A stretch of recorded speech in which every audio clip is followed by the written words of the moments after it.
Well, I'm joined right now by Angela Knight. She's the former Chief Executive of Energy UK, the trade association for the energy industry, and also a former Treasury Minister as well. Lovely to speak to you again, Angela. Hello, how are you? Thanks, very well. Well, a bit poorer. I mean, about to be a bit poorer, as we all are, putting the heating on and dealing with those bills.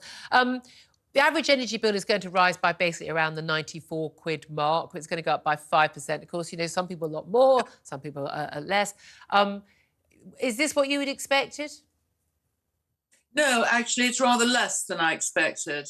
I had anticipated, obviously, that it would go up at some point because we have come down to a level and we stayed more or less at that level for many, many months. The reason I thought it might go up a bit more is I had not realized just how well some of the other European countries had now got themselves sorted out as far as where do they get their gas from, because they're no longer getting it from Russia.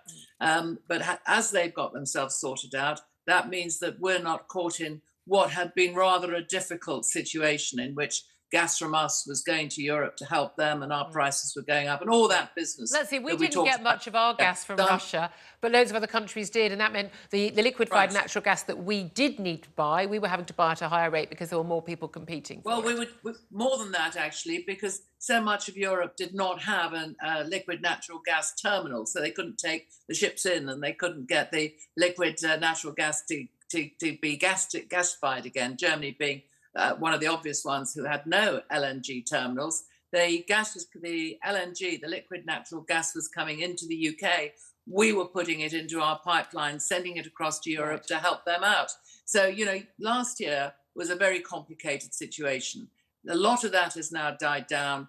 Actions have been taken by those countries who needed to take action, and that has put us in a much better place. However, as you rightly say, it still means that, first of all, what we pay for our energy is now higher than it was before we went into the whole of the pandemic situation, and it will stay higher.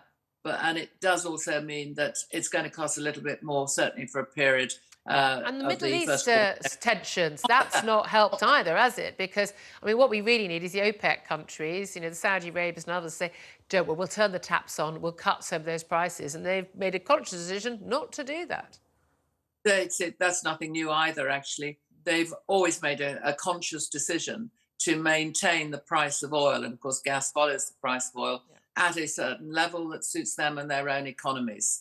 It's, as I say, not new, but you're quite right. Could they do something? Yes. Are they going to do something? No. It's going to be as it is. We've got to get ourselves used to what is a newer world, unfortunately, not only in the sense of energy and geopolitics, which have got particularly tricky, but also in respect of how we are generally going to deal with what has been an extraordinary pandemic, followed by a war, followed by post-pandemic, followed by, you know, the consequences of unlock, inflation, and so on. We're not alone. I mean, we always look at it, how things are from us here in the UK, and of course we do because we live here, but we're not alone. We're just having a struggle the same way so many other countries are having a struggle. Yeah, the trouble is, we don't worry about what the French governments do, we worry about what we do. Can I ask you just finally, Angela, can I just get you on to also this thing about standing charges? The Ofgem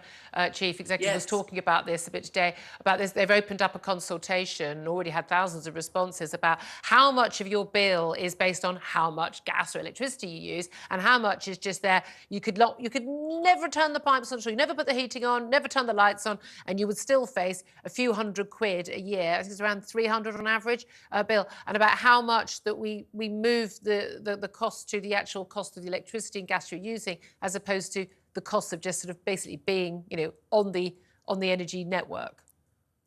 Yes, well, you see, I do three things. The first is I would abolish the standing charges as they are levied at the moment, because they're completely unfair, as you say, and almost the less you use, the more you pay, and that's completely wrong.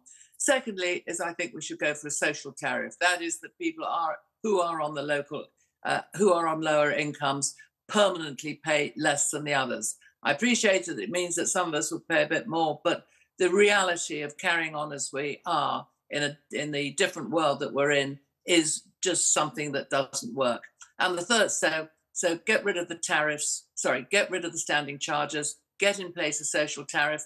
And then, Julia, you would expect me to say this, let's get building some of those small-scale nuclear reactors so we are far more able to have control over electricity made ourselves at our own price here in the UK. Hear to that. Build some nuclear reactors, do some fracking, more licences in the North Sea. What a surprise. That'll do us all a world of good. Angela Knight, always good to talk to you. Voice of Sanity there, former Treasury Minister, former Chief Executive of Energy UK.